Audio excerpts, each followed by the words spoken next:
Good morning, dear students. Students, today our topic is Ohm's Law. प्यारे बच्चों, आज हम ओम्स लॉ के बारे में समझेंगे कि ओम्स लॉ क्या होता है, ठीक है, और फिर उसको प्रूव करेंगे, ठीक है। ओम्स लॉ, ओम एक जर्मन फिजिसिस्ट थे जिन्होंने किसी कंडक्टर में पोटेंशियल डिफरेंस और करंट के बीच एक रिलेशन बताया, ठीक है। उन्होंने इस लॉ के बारे में बताया, इसीलिए इस लॉ को ओम्स लॉ भी कहा जाता है, ठीक है। तो हमारा टॉपिक है ओम्स लॉ। ओम्स लॉ, ठीक है। इन्होंने बताया कि कोई जो कंडक्टर होता है उसमें जो पोटेंशियल डिफरेंस जब हम उस पर लगाते हैं कंडक्टर के अक्रॉस, यानी कि बैटरी से जब हम कंडक्टर को जोड़ते हैं तो उसमें पोटेंशियल डिफरेंस जो आता है वो डायरेक्टली प्रोपोर्शनल होता है करंट आई के, ठीक है। एट फिजिकल कंडीशन, जो फिजिकल कंडीशंस होती है, टेम्परेचर, प्रेशर, मैकेनिकल स्ट्रेन, ये कांस्टेंट रहे तो जो V होता है वो डायरेक्टली प्रोपोर्शनल होता है I के, ठीक है। तो हम इसका स्टेटमेंट लिखते हैं पहले, ठीक। According to Ohm's law the potential difference across the conductor is directly proportional to current, ठीक है, at physical conditions. Physical conditions क्या क्या होती है आपकी, जैसे एज टेम्परेचर, दूसरा होता है आपके प्रेशर, ठीक है, थर्ड हम बोल सकते हैं mechanical strain etc. will remain constant, ठीक है। तो अगर मैकेनिकल स्ट्रेन है, प्रेशर है, टेम्परेचर है, ये जो फिजिकल कंडीशंस है ये कांस्टेंट अगर हो तो V जो होता है यानी कि पोटेंशियल डिफरेंस जो होता है कंडक्टर के अक्रॉस वो डायरेक्टली प्रोपोर्शनल होता है आई के, ठीक है, करंट के, ठीक है। अब हम इसको प्रूव करते हैं, ठीक है। तो ये आ जाएगा इसका, सीधे हम इसको प्रूव करते हैं कि कैसे हम इसको प्रूव करेंगे। देखो बच्चों, हमने प्रीवियस लेक्चर्स में ड्रिफ्ट वेलोसिटी के बारे में पढ़ा कि ड्रिफ्ट वेलोसिटी का जो फॉर्मूला होता है वो होता है हमारे पास Vd equal to e tau upon m, ठीक है। ये फॉर्मूला हमने वहां ड्राइव किया था, ठीक। अब हम जानते हैं इलेक्ट्रिक फील्ड जो होता है वो V, जो आपका इलेक्ट्रिक फील्ड होगा वो होता है आपका, एक रिलेशन होता है दोनों में, ठीक है। इलेक्ट्रिक फील्ड आपका होता है E equal to V upon L, ठीक है। तो E इक्वल टू होता है आपका V अपॉन L, ठीक है। अगर हम इसको यहां सब्सटीट्यूट करें इन इक्वेशन नंबर 1 में, इसको इक्वेशन नंबर 1 मान लेते हैं, substituting the value of E in equation number 1, so we have Vd equal to कितना हो जाएगा, e we tau upon ml, ठीक है। ये बन गई हमारी इक्वेशन नंबर 2, ठीक है। अब इसके बाद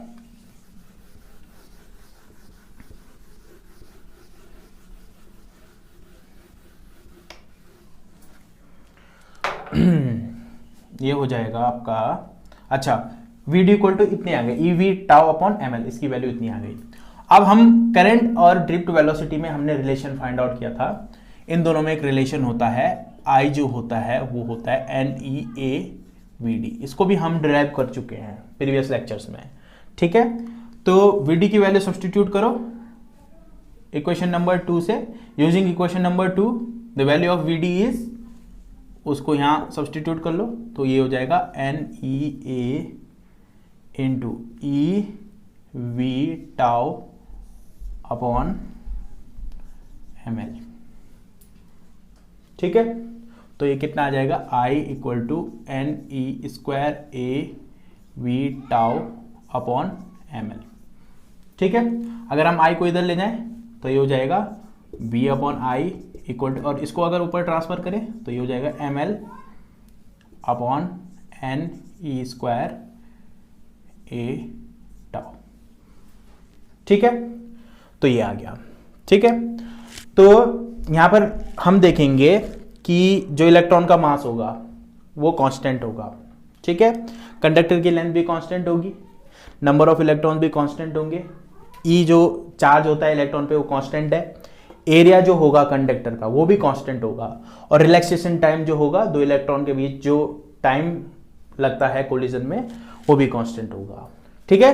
तो यहां से हमारा प्रूफ हो गया B upon I equal to constant, ठीक है।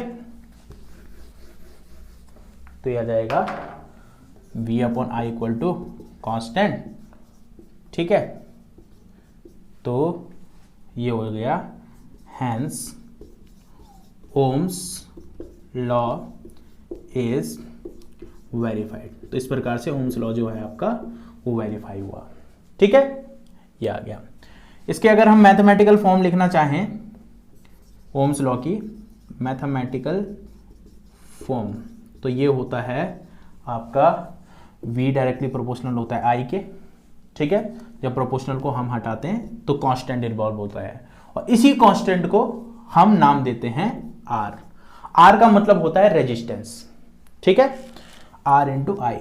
तो v upon I equal to किसके बराबर हो जाएगा, R के बराबर, वो जो क्या है आपका कांस्टेंट, ठीक है। तो ये R जो होता है इसको बोला जाता है रेजिस्टेंस और ओमिक रेजिस्टेंस, ठीक है। ओम ने बताया था इसके बारे में, तो इसलिए इसको ओमिक रेजिस्टेंस भी बोला जाता है, ठीक है। ये आ गया। अब हम देख रहे हैं कि V डायरेक्टली प्रोपोर्शनल है I के, यानी कि जैसे जैसे V बढ़ा वैसे वैसे I भी बढ़ा, ठीक है। तो अगर हम इन दोनों के बीच ग्राफ ड्रॉ करना चाहें तो हम ग्राफ ड्रॉ करते हैं इसके बीच, जैसे इधर है आपका V, ठीक है, इधर है आपका I, ठीक है। तो V जैसे जैसे V बढ़ाया वैसे वैसे I बढ़ा, तो इसके बीच जो ग्राफ आएगा वो स्ट्रेट लाइन आएगा, ठीक है। और यही जो स्ट्रेट लाइन होगी ये किसके बारे में बताएगा, R के बराबर बताएगा, ठीक है। यानी कि अगर हम इस ग्राफ से R की वैल्यू निकालना चाहें तो हम कैसे निकालेंगे, वो हम निकालेंगे, 2 पॉइंट लेंगे यहां पर, ठीक है। इसको यहां पर, यहां से एक लाइन ड्रॉ करेंगे और एक लाइन यहां से ड्रॉ करेंगे, ठीक है। तो ये आ जाएगा आपका थीटा, ठीक। तो यही जो स्लोप होगी वही हो जाएगी आपकी बी अपॉन आई के बराबर, ठीक है। तो स्लोप कैसे निकालते हैं हम, एम इक्वल टू होता है आपका, एम स्लोप को डिनोट करता है, स्लोप जो होती है वो tan थीटा के बराबर होती है, ठीक है। tan थीटा की वैल्यू कैसे निकालेंगे हम, यहां से ए बी सी, ये ले लो right angle triangle, in right angle triangle A B C क्या हो जाएगा आपका, tan थीटा इक्वल टू होता है आपका परपेंडिकुलर यानी कि ए सी अपॉन बेस यानी कि बी सी, ठीक है। तो ए सी किसकी वैल्यू है भाई, ए सी है आपकी v की value, divide by B C किसकी वैल्यू है, ये है आपकी i की वैल्यू, ठीक है। तो ये किसके बराबर होता है, r के बराबर, तो r इक्वल टू आ जाएगा आपका v अपॉन आई। यानी कि सीधे सीधे कहने की बात यह है कि ग्राफ की अगर हम स्लोप निकालना चाहें तो वो होती है आपकी v अपॉन आई के बराबर, और यही जो v अपॉन आई होता है वो होता है आपका रेजिस्टेंस के बराबर। ठीक है, ठीक। अब हमारे पास एक क्वेश्चन है, हमारे पास एक क्वेश्चन है, इसमें दिया गया है कोई दो कंडक्टर हैं ए एंड बी। ठीक है, सपोज दैट ये कंडक्टर ए है, ये इसका ग्राफ है, और ये कंडक्टर बी है, ये इसका ग्राफ है। ठीक है, हमें बताना है कि कंडक्टर ए और कंडक्टर बी में से किसका रेजिस्टेंस ज्यादा होगा। तो ए का रेजिस्टेंस ज्यादा होगा या बी का रेजिस्टेंस। ठीक है, तो निकालते हैं इसका आंसर। इसमें जो रेजिस्टेंस होगा वो ए का ज्यादा होगा। कैसे, बताओ जरा। हम देखेंगे यहां पर, अगर हम इसकी स्लोप निकालना चाहें, यहां पर हम डॉटेड लाइन ड्रॉ करेंगे ऐसे करके। ठीक है, फिर थीटा लेंगे, जैसे हमने इसे पहले लिया था, ये थीटा लेंगे। थीटा से स्लोप आ जाएगी आपकी tan थीटा से, तो ये आ जाएगी v/i, यानी कि v किसका ज्यादा आ रहा है, इसका ज्यादा आ रहा है। ठीक है, तो v इसका ज्यादा आने के कारण इसका जो रेजिस्टेंस होगा a का वो ज्यादा होगा। ठीक है, b को देखते हैं। चलो b का अगर हम निकालें तो b का जो v है, v वो कम है। ठीक है, तो कम आने के कारण जो रेजिस्टेंस होगा वो भी कम होगा। ठीक है, तो v ज्यादा आने के कारण a जो कंडक्टर a है उसका रेजिस्टेंस ज्यादा होगा। ठीक है, तो हमारे पास आ जाएगा इसका result, the resistance of a is greater than the resistance of B। ठीक है, ये आ गया। अगर हम इसी ग्राफ में V और I की वैल्यू को उलट दें, यानी कि I इधर लें और V इधर लें, तब बताओ कि इसका रेजिस्टेंस ज्यादा होगा। ग्राफ को हमने उलट दिया, तो इस केस में B का रेजिस्टेंस ज्यादा होगा। कैसे, B की जो V की वैल्यू है, V यहां पर हम वैसी पॉइंट खींचेंगे। ठीक है, जैसे इसमें देखते हैं हम A की हेल्प से, तो यहां पर हम देखेंगे इसका V कम है A का, तो V कम आने के कारण इसका रेजिस्टेंस जो होगा वो भी कम हो जाएगा। ठीक है, और यहां पर देखेंगे तो B में V की वैल्यू ज्यादा है, तो इसका रेजिस्टेंस क्या हो जाएगा, ज्यादा हो जाएगा। ठीक है, तो आ जाएगा द रेजिस्टेंस ऑफ, दूसरे केस में B is greater than the resistance of A। ठीक है, तो ये आपका ओम्स लॉ आ गया, उसका वेरिफिकेशन हमने कर लिया, वेरीफाई कर दिया उसको, और उसके बाद हमने ये क्वेश्चन की हेल्प से इसको समझा कि जिसकी अगर V और I के टर्म में लें, ठीक है, तो जिसका आपका जैसे रेजिस्टेंस, जैसे कंडक्टर आपका A था तो उसका रेजिस्टेंस ज़्यादा आया क्योंकि उसमें V की वैल्यू ज़्यादा आई। ठीक है, अगर हम उसी ग्राफ को हमने उलट दिया तो क्या हुआ कि उसका अपोजिट आ जाएगा। ठीक है, यानी कि उस टाइम किसका आ जाएगा, इसके बाद B का ज़्यादा होगा रेजिस्टेंस, क्योंकि V की वैल्यू क्या हो जाएगी, B के लिए ज़्यादा हो जाएगी। ठीक है, तो आज के लिए इतना ही, थैंक यू।